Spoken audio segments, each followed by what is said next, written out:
Hi, tonight we're going to discuss another movie. It's Matt Damon's most recent release, The Adjustment Bureau. On the surface, it's what you'd expect from Matt Damon. Something with thriller, this time some elements of sci-fi, and yes, a romance, some chase. The movie delivers. It's beautifully done. It's a fine film on that level. And if you enjoy Matt Damon, you should enjoy the film. Now, because of certain elements, the facts surrounding the Adjustment Bureau, some people find it a little confusing or a little odd. But the basic story is that a candidate for U.S. Senate first encounters the girl, kind of the girl of his dreams, and later discovers that there's this secret group of, well, you could call them people. They are variously described.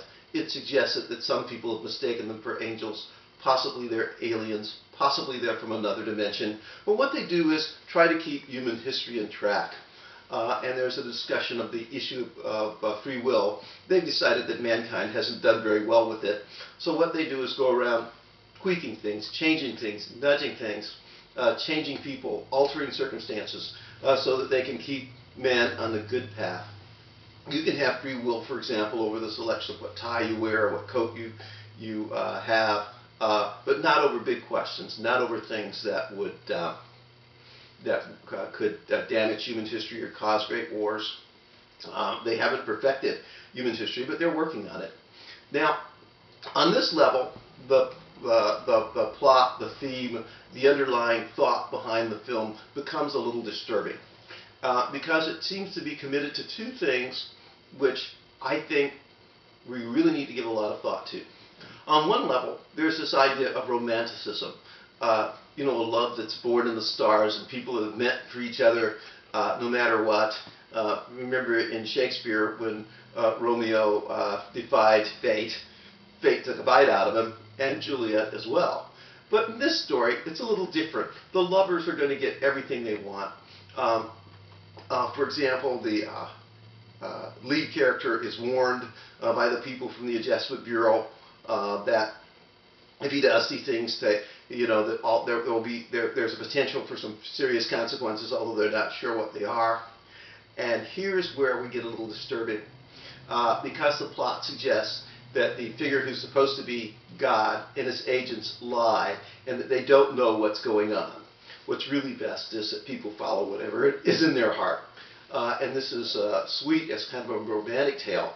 But as I was driving here tonight, I heard on the radio that a member of the United States Senate was resigning because he'd had this unfortunate affair with the spouse of his deputy chief of staff.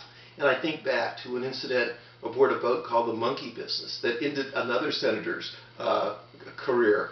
And I think to the reflecting pool in Washington, where Wilbur Mills, who was then chairman of the Appropriations Committee, essentially terminated his career with an Argentine firecracker. And I think of a South Carolina, was from someplace in the Carolinas, was it South Carolina, North Carolina, governor who just disappeared from office because he was following his heart, once again to someplace in South America where he was having an affair which terminated his presidential candidacy and ruined his family.